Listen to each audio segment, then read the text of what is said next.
Bom dia a todos, tudo bem com vocês? Estamos dispostos a mais um estudo da Palavra de Deus? Sem delongas, vamos abrir as Sagradas Escrituras, vamos abrir nossas Bíblias no livro de Levítico, capítulo 23. Hoje é o nosso segundo dia das oficinas, eu estou tratando aqui do tema A Lei de Deus e o Sábado, no contexto da crise final. Ontem pela manhã nós fizemos uma breve reflexão sobre o Decálogo e sobre a sua natureza, sobre as classificações que podem ser feitas acerca do material legislativo das Escrituras, acerca da lei de Deus, e sobre a natureza do quarto mandamento em especial. Hoje eu vou tratar da lei de Deus de um modo mais geral e suas funções. Para que serve a lei de Deus? Porém, antes de entrar diretamente no tema proposto, eu quero tentar dirimir uma dúvida com relação ao conceito de sábados cerimoniais que vigora em nosso meio. Então, eu convido os irmãos a irem comigo a Levítico capítulo 23. Antes de lermos a passagem diretamente, é importante que os irmãos entendam a objeção feita. Alguns utilizam a passagem de Colossenses capítulo 2, versículo 16, passagem da literatura paulina, para refutar, na tentativa de refutar a vigência do sábado do quarto mandamento na nova aliança. Naquela passagem, em Colossenses 2,16, Paulo diz: ninguém, pois, vos julgue por causa de comida, bebida, dias de festas, luas novas e sábados, pois tudo isso tem sido sombra das coisas que haveriam de vir, porém o corpo pertence a Cristo. Alguns entendem que esse texto está falando de festividades, está falando das luas novas, está falando dos sábados semanais, como meras sombras que apontavam, que prefiguravam a vinda do Messias, Jesus Cristo, e que, com sua vinda, tornaram-se obsoletas. Bem, existem duas formas de entender a expressão sábados em Colossenses 2,16. Mais recentemente, alguns teólogos, inclusive adventistas, têm entendido o termo sábados ali como uma referência direta, clara e inequívoca aos sábados semanais, de modo que a estrutura seria dias de festas, como uma referência a festivais anuais, luas novas, festivais mensais, no início de cada mês lunar judaico, e sábados como as ocasiões de repouso solene semanais. Porém, o pensamento conservador, o pensamento tradicional adventista, sustenta que esses sábados mencionados em Colossenses, que funcionam tal como sombra prefigurativa da vinda do Messias, da era messiânica, são sábados cerimoniais. Aqueles dias de repouso, dias de descanso e festividades cerimoniais descritos na legislação judaica. E a objeção suscitada por muitos dentro da cristandade contra este conceito de sábados cerimoniais em Colossenses é de que se assim o fosse, o pensamento de Paulo seria redundante. Ele estaria dizendo dias de festas, luas novas e sábados como que dias de festas novamente. E essa argumentação é equivocada. Há uma distinção entre dias de festas e sábados cerimoniais, como são conhecidos. E uma leitura atenta do capítulo 23 de Levítico demonstra este ponto. Eu quero ver isso com os irmãos rapidamente, antes de adentrarmos no tema de nossa oficina propriamente dito. Levítico capítulo 23, logo no versículo 3, é mencionado o sábado semanal. 6 dias trabalhareis, mas o 7º será o sábado de descanso solene, santa convocação, nenhuma obra fareis. É sábado do Senhor em todas as vossas moradas. Preste bem atenção à fraseologia utilizada pelo autor sagrado. Sábado de descanso solene, santa convocação, nenhuma obra fareis. É sábado do Senhor em todas as vossas moradas. A partir de agora, Moisés vai apresentar para nós as festas fixas do Senhor. E isso ele deixa bem claro aí no verso 4. São estas as festas fixas do Senhor, as santas convocações que proclamareis no seu tempo determinado. No primeiro mês, que não é janeiro, mês de Aviv Nissan, primeiro mês do calendário hebraico, aos 14 do mês, no crepúsculo da tarde, é a Páscoa do Senhor. Então, a Páscoa é comemorada em 14 de Aviv Nissan, primeiro mês do calendário judaico, que ocorria ali na primavera, no hemisfério norte. Verso 6, e aos 15 dias deste mês, é a festa dos pães asmos do Senhor. 7 dias comereis pães asmos. No primeiro dia, tereis santa convocação, dia 15 de Aviv Nissan. Nenhuma obra servil fareis. Mas 7 dias oferecereis oferta queimada ao Senhor. Ao 7º dia, haverá santa convocação, nenhuma obra servil fareis. Uma pausa aqui. No dia 14 do primeiro mês, comemorava-se a Páscoa judaica, relembrando a libertação da escravidão egípcia, a libertação dos hebreus do Egito. Era um dia de festa? Era um dia de festividade anual? Sim, mas não há nenhuma exigência legal de repouso ou de descanso para este dia. Quando chega o dia 15, primeiro dia da festa dos pães asmos, aí sim, é dito no verso 7, no primeiro dia da festa dos pães asmos, que durava 7 dias, tereis santa convocação, nenhuma obra servil fareis. Era um dia de repouso anual, determinado por lei. Dia 14 era uma festa, mas não era um sábado cerimonial, não era um dia de descanso solene. Já o dia 15, além de ser um dia da festa, o primeiro dia da festa dos asmos, havia uma exigência da parte da lei mosaica de repouso solene. Não um repouso pleno, como o sábado do 7º dia. Lembre-se que no verso 3 é dito acerca do sábado, nenhuma obra fareis. Aqui aparece uma expressão diferente. Aqui, no verso 7, é dito acerca do primeiro dia da festa dos pães asmos, dia 15 de Nissan, nenhuma obra servil fareis. Então, obra servil era proibida no dia 15 de Aviv Nissan.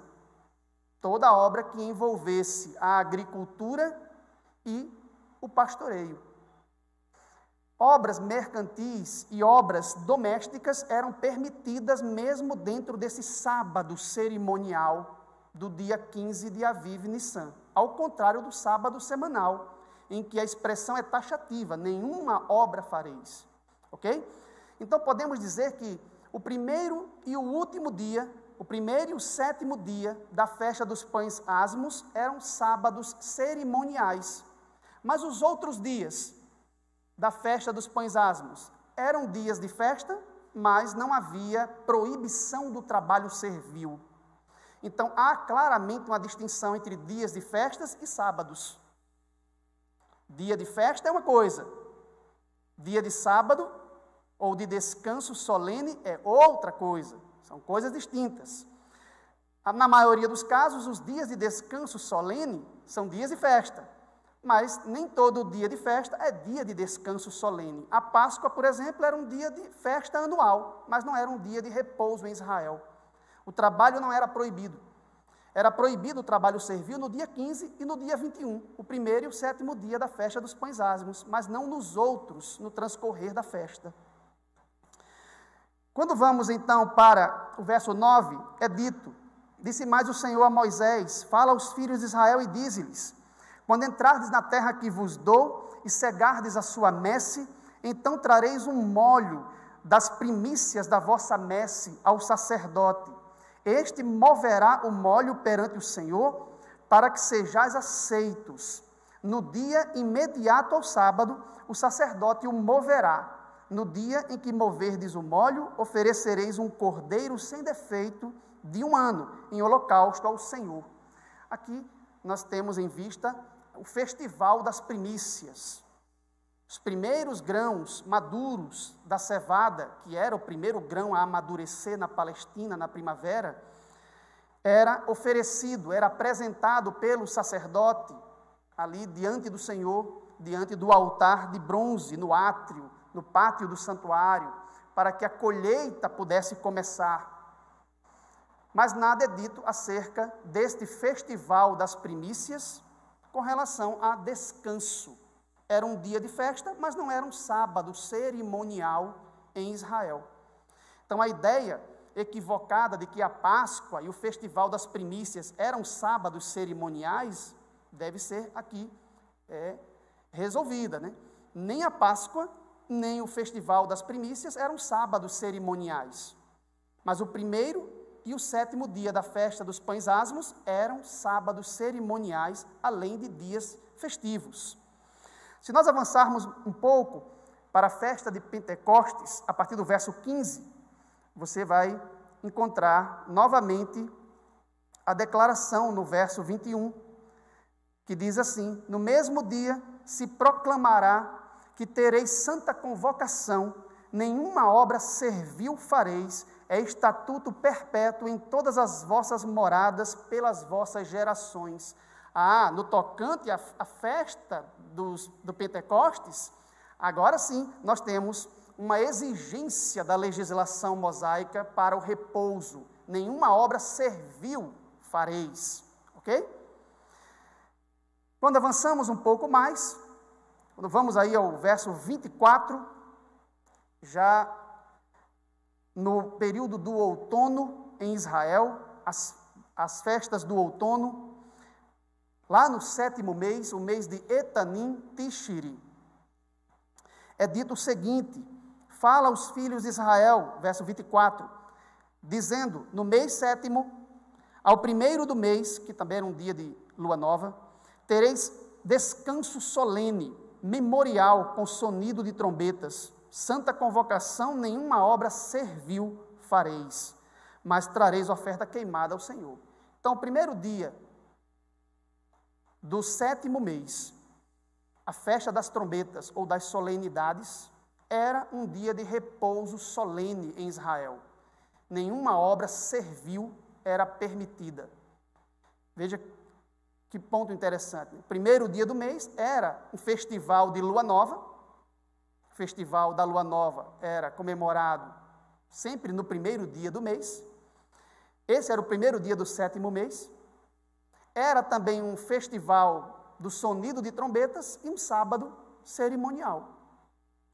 Quando vamos para o dia da expiação, que era no dia 10 do mesmo mês, do 7º mês, é dito no verso 27, mas aos 10 deste mês 7º será o dia da expiação.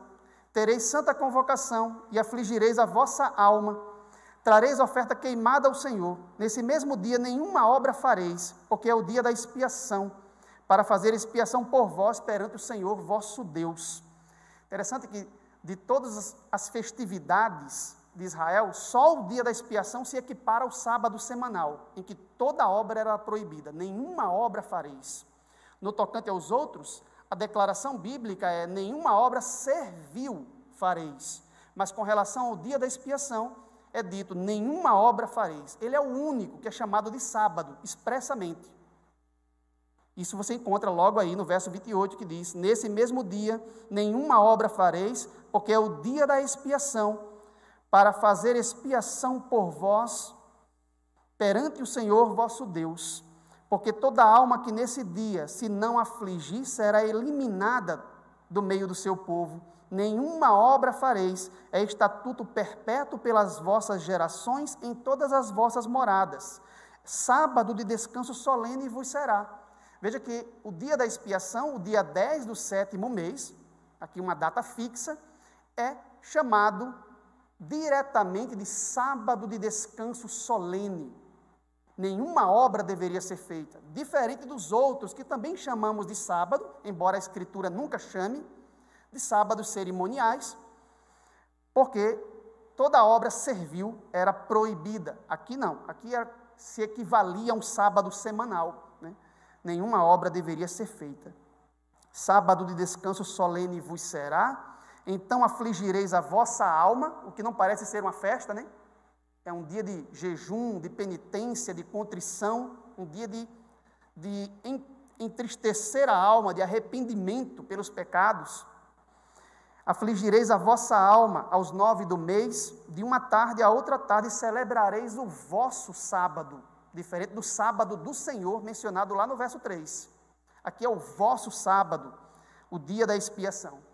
Esse também é considerado por nós como um sábado cerimonial, o único que é chamado pelo termo sábado.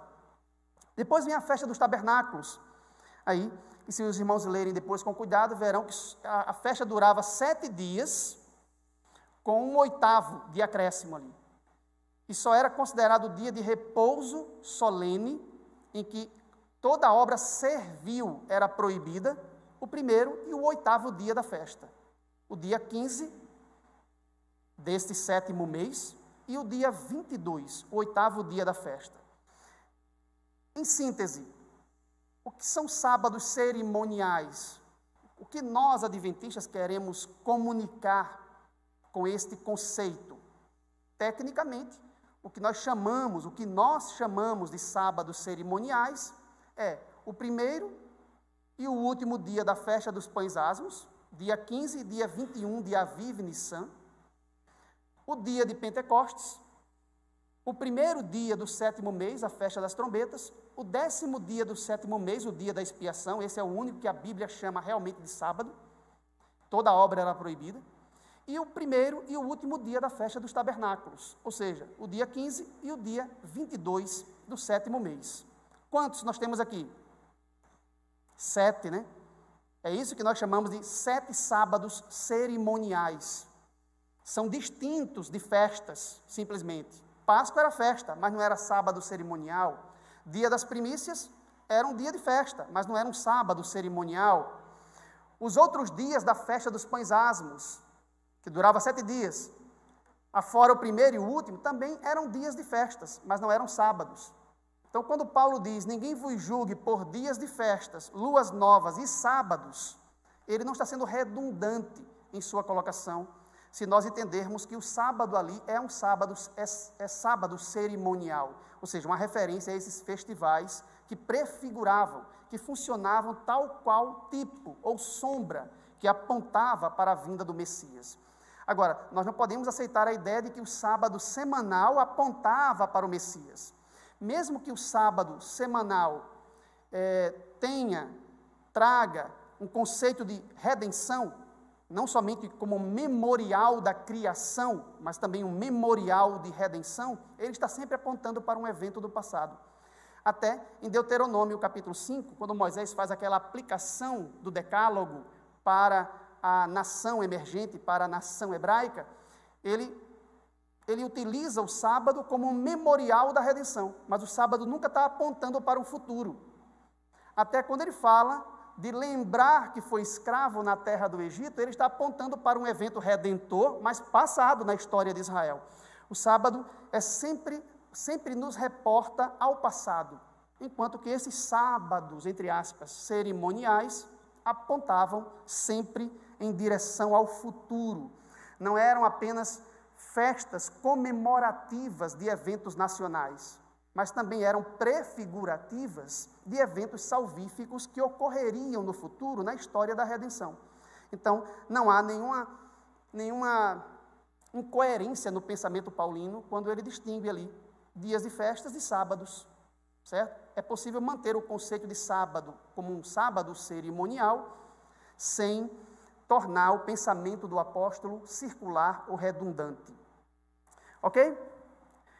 Então, os irmãos que utilizam aí essa passagem de Colossenses 2,16 na tentativa de refutar, né, a observância do quarto mandamento na nova aliança, deveriam procurar melhores bases para apresentar suas objeções. Vamos entrar então no tema desta manhã. Lei de Deus e suas funções. Bem, a palavra Torá, em geral traduzida por lei, não significa literalmente lei. O termo hebraico significa instrução, orientação. Por que eu estou chamando a atenção para esse ponto? Porque muitas vezes nós lemos na tradução o termo lei e evocamos conceitos legislativos. E não é bem assim, certo? Quando a Bíblia fala da lei do Senhor, é a instrução de Deus para seu povo. São as orientações de Deus para o seu povo, que podem ou não ter caráter legislativo. Quando os judeus falam da Torá, como se referindo aos 5 primeiros livros da Bíblia, escritos por Moisés, o Pentateuco, eles não estão se referindo diretamente ao conteúdo, ao material legislativo do Pentateuco. No Pentateuco nós encontramos muito material narrativo, descritivo, como a história dos patriarcas, ou o próprio relato bíblico da criação. Mas existe também a porção legislativa. Então, quando se utiliza o termo lei nas Escrituras, nós temos que estar atentos a isso. Lei aqui quer dizer instrução divina, a revelação divina como um todo, ou seja, todo o Antigo Testamento. Ou lei se refere aos 5 primeiros livros da Bíblia, o Pentateuco, os escritos mosaicos. Ou se refere somente à porção legislativa desses escritos, ou mais restritamente, uma lei específica, como a lei conjugal, ou a lei acerca do divórcio, ou o decálogo, ou um preceito, ou uma proibição. Nós precisamos estar atentos ao significado do termo lei quando usado nas Escrituras. Então, os 3 conceitos básicos de Torá é ou a revelação divina completa, apresentada no Antigo Testamento, ou os livros de Moisés, o Pentateuco, ou a porção legislativa, o material jurídico dos escritos mosaicos. Quais são as funções básicas da lei? Bem, a lei de Deus só tem uma função em termos originários. A lei de Deus revela, expressa o caráter e a vontade de Deus.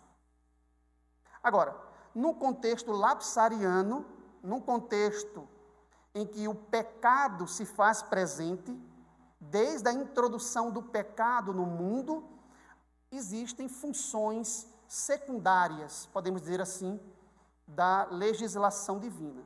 Mas a sua função originária é revelar, expressar o caráter e a vontade de Deus para as suas criaturas. Antes da queda, a lei tinha essencialmente esta função. Num mundo sem pecado, a lei de Deus era a norma que refletia para as criaturas perfeitas a vontade divina. Mas em um contexto de queda, em um contexto em que o pecado se faz presente, quais seriam as funções adquiridas, diríamos assim, não originária, da lei? Bem, a lei revela os pecados dos homens, ela continua tendo uma função revelatória. Ela continua revelando a vontade de Deus e, por inferência, se revelam os pecados dos homens, quando estão em descompasso com a vontade divina. Então, revelar os pecados das criaturas nós chamamos de uma das funções da lei, mas na realidade é o efeito real, em termos práticos, da lei divina dentro de um contexto caído, dentro do mundo caído.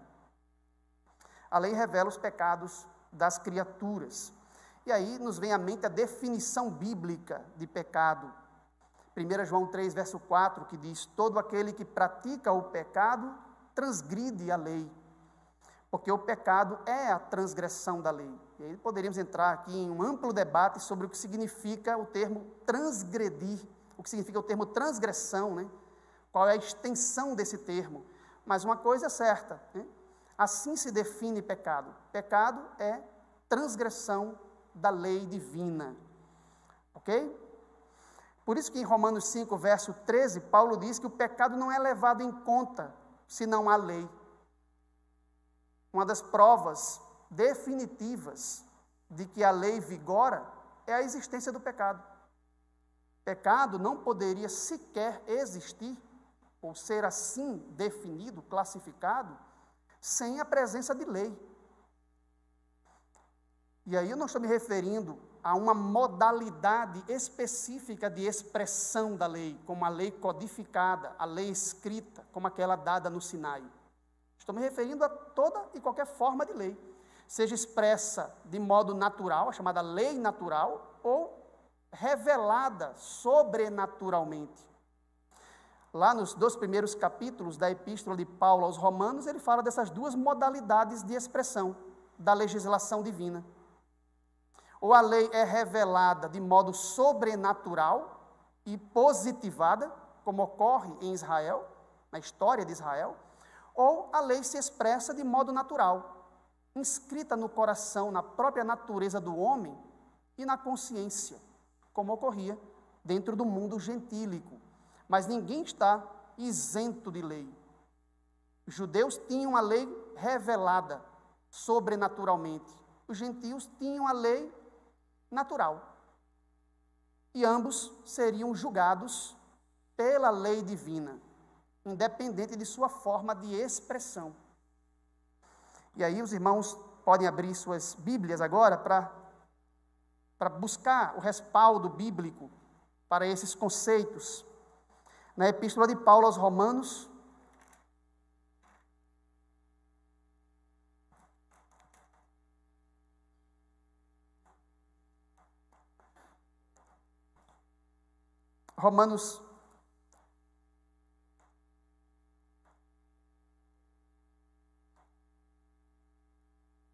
Romanos capítulo 2, versículo 12. Em que Paulo diz: assim, pois, todos os que pecaram sem lei, e pelo contexto é sem lei revelada sobrenaturalmente, sem lei codificada, porque aqui Paulo está se referindo aos gentios. Na Epístola aos Romanos, Paulo divide a humanidade em dois grandes grupos: os judeus, que tinham a lei codificada, que estavam debaixo do regime da lei, que estavam sob o controle da legislação mosaica, que foram agraciados pela revelação divina, e os gentios, ou gregos, que embora não tivessem acesso ao código, embora não tivessem a revelação e a codificação da lei, também estavam debaixo da lei divina, porém, numa outra modalidade de expressão, inscrita em seus corações. Então, quando ele usa o termo sem lei, ele está se referindo aos gentios, certo? Então, ele diz: todos os que sem lei pecaram, sem lei perecerão. Veja que coisa interessante, eles não tinham uma lei revelada como Israel tinha, mas ainda assim Paulo diz que eles pecaram. E eles pereceriam no juízo. Claro que Paulo não apresentou ainda, a essa altura, a solução, né, o que vai ocorrer dentro do argumento de Paulo, lá no capítulo 3. Né? Paulo está tratando aqui a condição humana sem Cristo. Ele só vai apresentar a solução, a morte de Cristo na cruz e a justificação mediante fé, ou seja, sem lei, no capítulo 3. Então ele diz: todos os que pecaram, mesmo sem uma lei codificada, mas pecaram, perecerão no juízo divino. E aí, o mais surpreendente é a segunda linha do verso, em que ele diz: e todos os que com lei pecaram, mediante lei, serão julgados. Ou seja, tanto judeus quanto gentios pecaram. Deus trata as pessoas de acordo com o conhecimento que elas possuem de sua vontade. E todos, segundo Paulo, obtiveram um certo conhecimento da vontade divina. Uns tiveram conhecimento da vontade divina de modo mais definido, de modo mais nítido, de modo mais claro, amplo e delimitado por meio de revelação sobrenatural. E outro, por meio de um conhecimento mais rudimentar. Mas ninguém ficou sem o conhecimento da vontade de Deus. E o que Paulo está dizendo é que, por causa disso, todos perecerão no juízo. Tanto os que tinham lei e contra ela pecaram, como aqueles que não tinham uma lei codificada e ainda assim pecaram contra a lei de suas próprias consciências, contra a lei de Deus gravada em seus corações. Ninguém subsistirá no juízo divino mediante lei, seja revelada ou não. É esta a conclusão que Paulo chega aqui. Então, podemos dizer que, num contexto lapsariano, num contexto de queda, a lei assume esta função. Na realidade, não é bem uma função, é o efeito real da lei diante do coração não regenerado. É apresentar ou tornar consciente da transgressão e condenar. Porque todos perecerão ou serão condenados pela lei, se não houvesse aí solução. Né? E aí, em Romanos capítulo 3, verso 20, Paulo deixa isso mais claro ainda, né? Quando ele diz, em 3, verso 20, ele diz, visto que ninguém será justificado, mudem essa expressão para fins didáticos, né? Para facilitar a compreensão, por declarado justo, certo? Ninguém será declarado justo, e aqui a metáfora é forense, estamos em um contexto de um tribunal. Paulo está fazendo aqui uma série de declarações acusatórias contra a humanidade, seja crente ou não, seja judeu ou gentio, com lei ou sem lei revelada. O que ele está dizendo é que ninguém será declarado justo, ninguém será inocentado, absolvido perante o juiz imparcial dos homens, ou seja, ninguém será justificado, declarado justo por Deus, mediante as obras da lei. Ninguém poderá apresentar as obras da lei, e aqui as obras da lei devem ser compreendidas como toda e qualquer obra em obediência à lei, seja ela revelada sobrenaturalmente ou natural. Estou dizendo isso porque, na nova perspectiva de Paulo, né, e alguns eruditos têm trazido para dentro da teologia cristã, o conceito de obras de lei é aqui modificado. Eles entendem que as obras da lei mencionadas por Paulo são demarcadores nacionais da fé judaica. E não é isso que Paulo está dizendo aqui. Paulo está se referindo a obras de qualquer tipo, em obediência à vontade divina, à lei divina, seja ela codificada, como o Código Sinaítico, ou não. Ninguém poderá ser declarado justo com base em suas obras, com base nas obras de obediência à lei divina. E ele explica, porque em razão de que pela lei vem o pleno conhecimento do pecado. Ou seja, como a lei poderia nos ajudar a sermos justificados no tribunal, se na realidade o que ela faz é nos tornar cada vez mais conscientes de nossa transgressão, de que estamos sob a condenação divina. Então note que o efeito real, em termos práticos, da lei divina, diante de um coração não regenerado, é apontar ou revelar ou tornar consciente da transgressão, de que os homens estão condenados diante de Deus, de que eles precisam de uma solução que vem de fora, de que eles precisam de salvação. Pela lei vem o pleno conhecimento do pecado. E aqui há um traço da lei divina, mencionado por Paulo apenas, e que tem gerado confusão em alguns, porque parece que Paulo está depreciando a lei divina. Que traço é este? Veja comigo em Romanos, capítulo 7. Verso 5. Porque, quando vivíamos segundo a carne, as paixões pecaminosas postas em realce pela lei operavam em nossos membros, a fim de frutificarem para a morte. Veja o que Paulo está dizendo aqui. Esse é um pensamento muito profundo e requer atenção redobrada. Paulo está dizendo que as paixões pecaminosas são postas em realce pela lei divina. A lei de Deus põe em realce nossas paixões pecaminosas. Isto quer dizer que a lei de Deus é má? Não. Nesse mesmo capítulo, Paulo defenderá que a lei é santa, justa e boa. Por que então Paulo afirma que as paixões pecaminosas são postas em realce pela lei de Deus? No verso 7, ele se antecipa a esse tipo de objeção quando diz: que diremos, pois? É a lei pecado? A lei é má? De modo nenhum. Mas eu não teria conhecido o pecado, senão por intermédio da lei. Pois não teria eu conhecido a cobiça, se a lei não dissera, não cobiçarás. Mas o pecado, tomando ocasião pelo mandamento, despertou em mim toda sorte de concupiscência, porque sem lei estava morto o pecado. Veja que coisa interessante, né? E aqui os que têm dúvida ainda de quão má é nossa natureza, devem atentar para esses versos.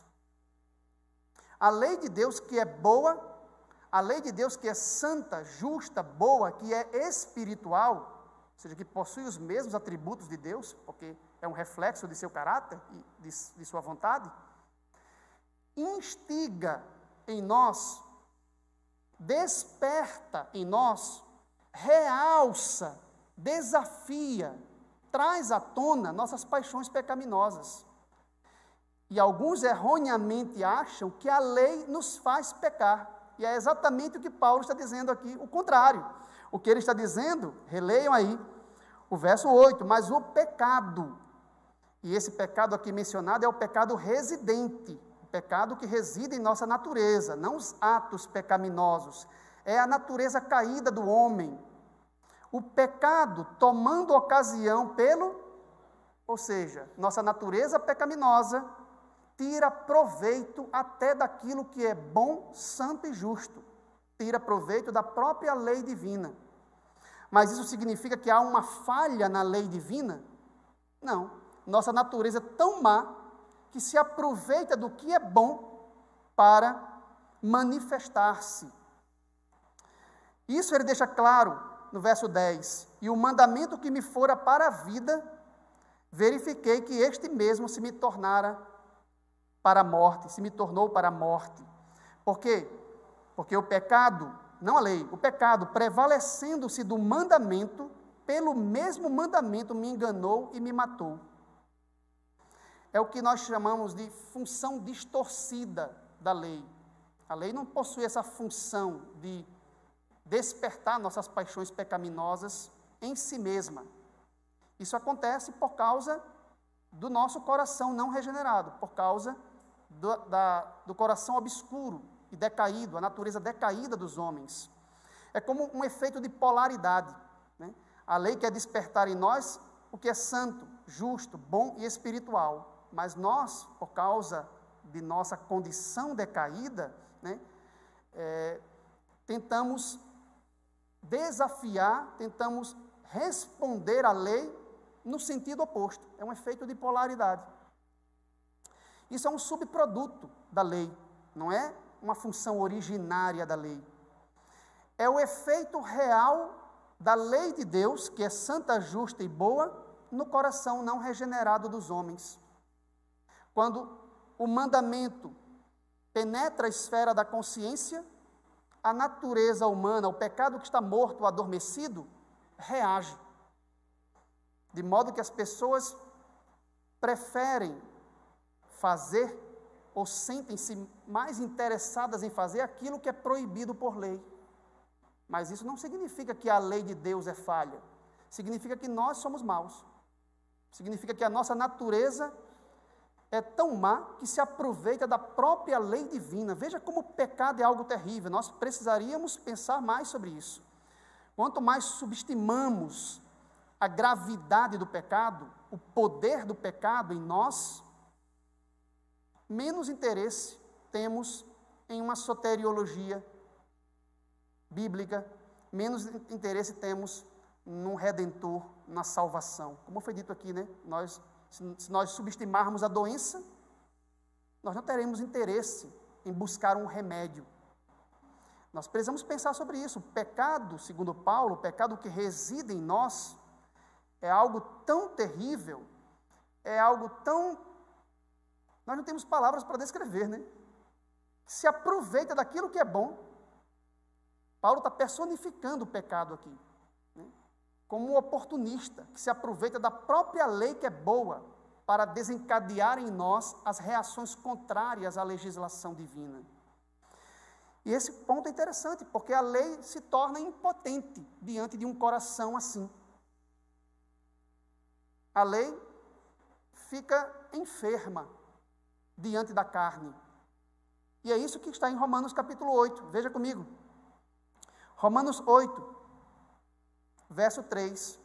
Porquanto o que fora impossível à lei, nesse caso conceder justiça, desencadear no homem uma resposta favorável, uma vida de reta justiça, o que for impossível à lei, por que foi impossível? O que é que diz Paulo aí? No que estava enferma pela carne. Quem estava enferma? A lei estava enferma. Ela estava incapaz de produzir o efeito desejado.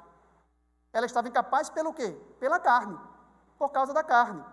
Então, aquilo que foi impossível à lei, por causa de nossa carne pecaminosa, Deus fez por nós, enviando quem? Seu próprio Filho. Mas se o Filho viesse na mesma carne, a lei continuaria impotente diante dele, de produzir uma vida de reta justiça, não é verdade? Por isso, Paulo cuidadosamente muda o termo. Ele diz que o Filho veio em semelhança da carne pecaminosa. Nós estamos na carne pecaminosa, e esta realidade torna a lei de Deus, que é boa, impotente em nos conceder justiça. Mas aquilo que foi impossível a lei fazer, por causa da deficiência nossa, Deus fez, enviando o seu Filho em semelhança de carne, porque se viesse igual, o resultado seria igual, não é verdade? Não seria o mesmo resultado? Eu sei que o irmão Eleazar vai desenvolver mais esse ponto, quando for trabalhar a questão da natureza humana de Cristo, mas aqui os irmãos já percebem esse detalhe, né? Eu não estou entrando nesse detalhe aqui com profundidade, eu quero realçar um outro ponto. Qual é o ponto que eu quero realçar? O que eu quero realçar aqui é que a lei é santa, justa e boa e espiritual. Nós somos tudo o contrário. Então a lei se torna enferma diante de nossa carne pecaminosa. Nossa carne pecaminosa se aproveita do próprio mandamento para desencadear em nós todo tipo de resposta contrária à vontade divina. Quando nós ouvimos não faça isso, né, nossa natureza é instigada, é desafiada a fazer o contrário, a ir para o lado oposto. Isso torna a lei ineficaz. Por isso que a justiça teria que vir sem lei, porque não haveria outra maneira de redimir o homem, por causa de nossa natureza decaída. Nesse caso, o efeito real da lei é desafiar, realçar, instigar, despertar as paixões pecaminosas, não porque a lei seja má, como alguns aí dentro da cristandade preferem entender. Paulo está depreciando a lei.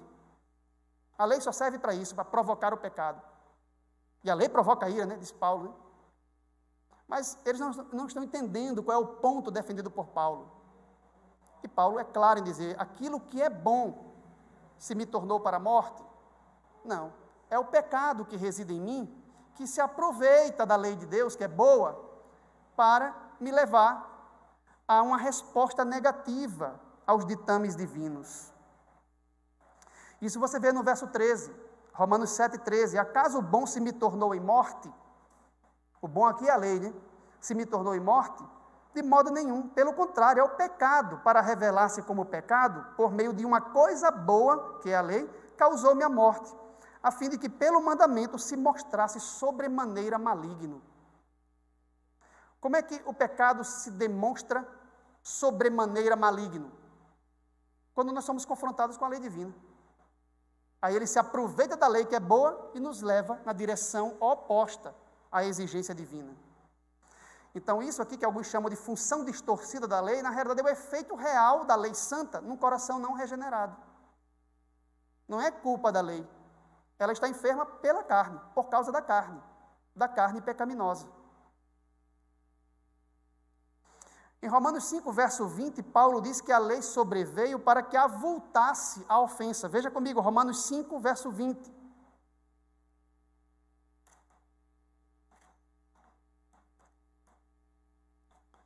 Sobreveio a lei para que avultasse a ofensa. Mas onde abundou o pecado, superabundou a graça. Quando a lei penetra a consciência do pecador, qual é o resultado? A ofensa se avulta. Mas onde abundou o pecado, superabundou a graça divina.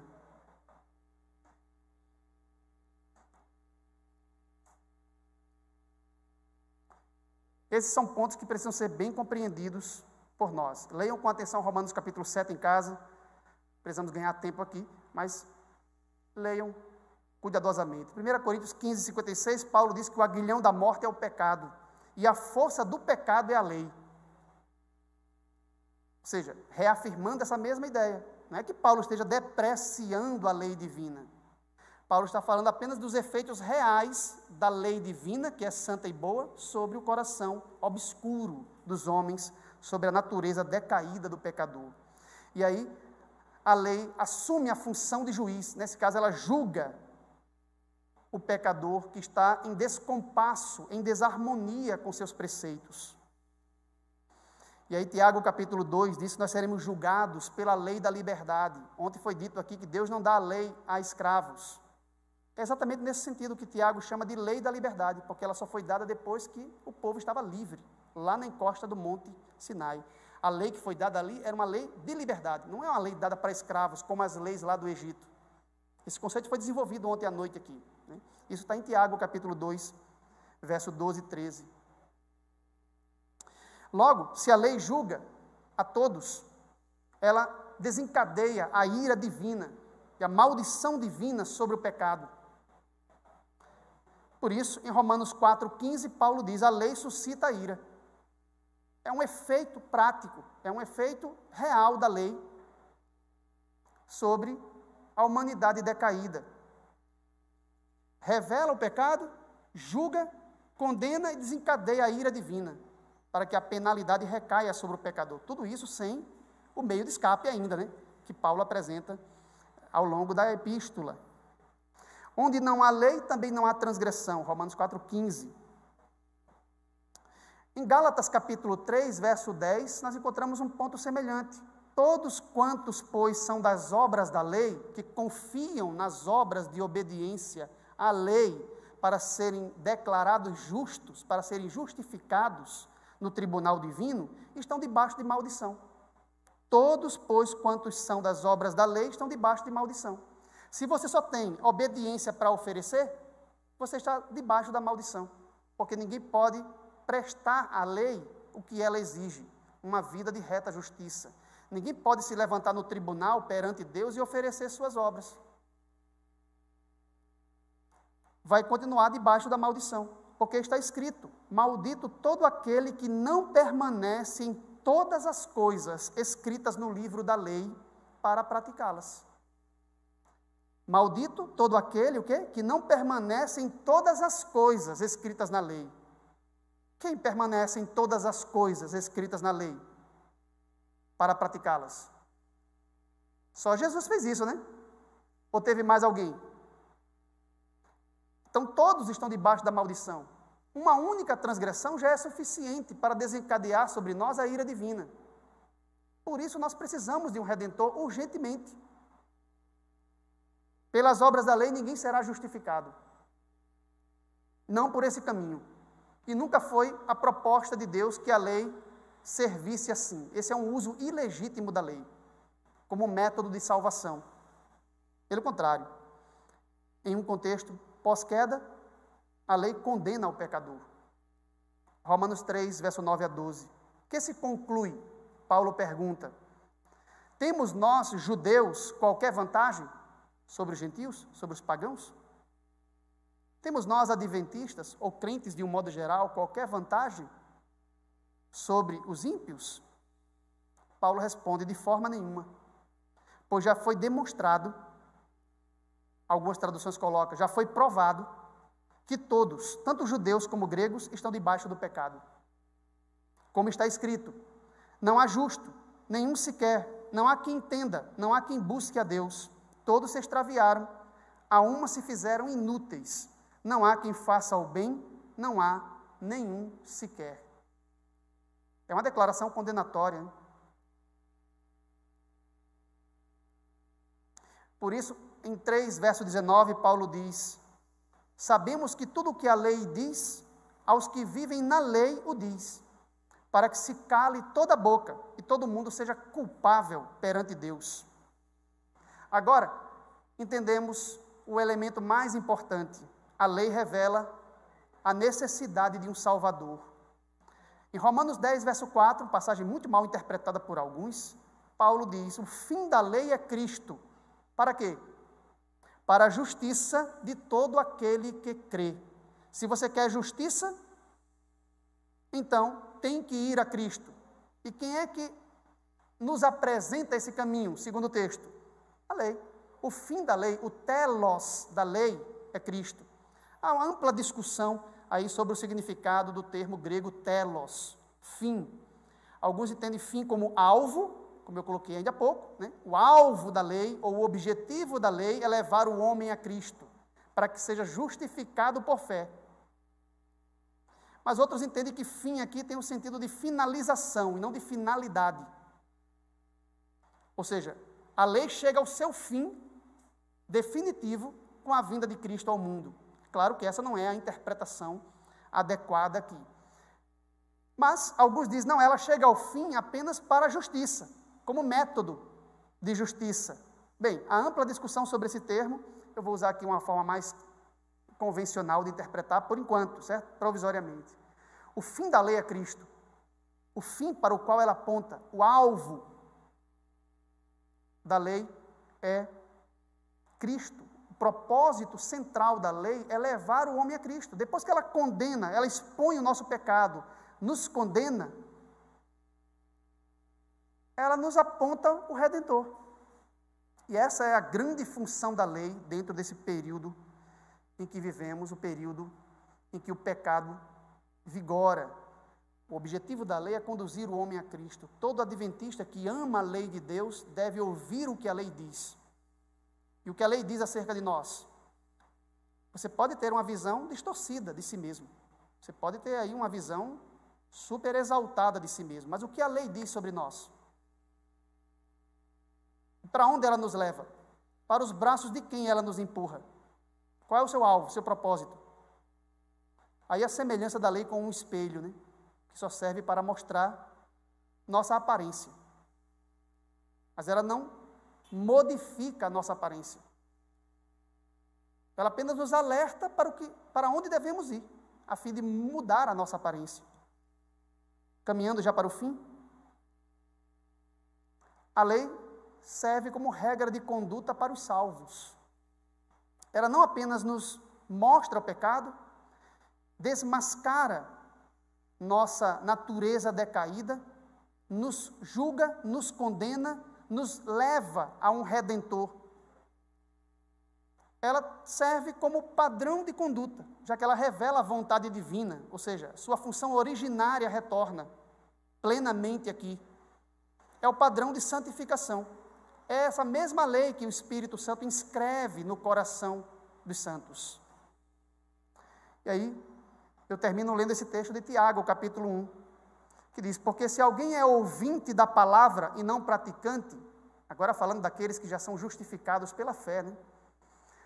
Falando dos salvos, se ouve a palavra e não pratica, assemelha-se ao homem que contempla num espelho o seu rosto natural, pois a si mesmo se contempla e se retira, e para logo se esquece de como era a sua aparência. Olha o seu rosto no espelho, vê sua aparência, mas depois se esquece, se retira. É aquele que ouve a lei, mas não a pratica. Mas aquele que considera atentamente na lei perfeita, lei da liberdade, e nela persevera, não sendo ouvinte negligente, mas operoso e praticante, é a fé que opera pelo amor, né? Paulo fala em suas epístolas, esse será bem-aventurado no que realizar. A lei revela a vontade de Deus. No mundo caído, revela os nossos pecados, nos condena, nos julga, nos leva a Cristo.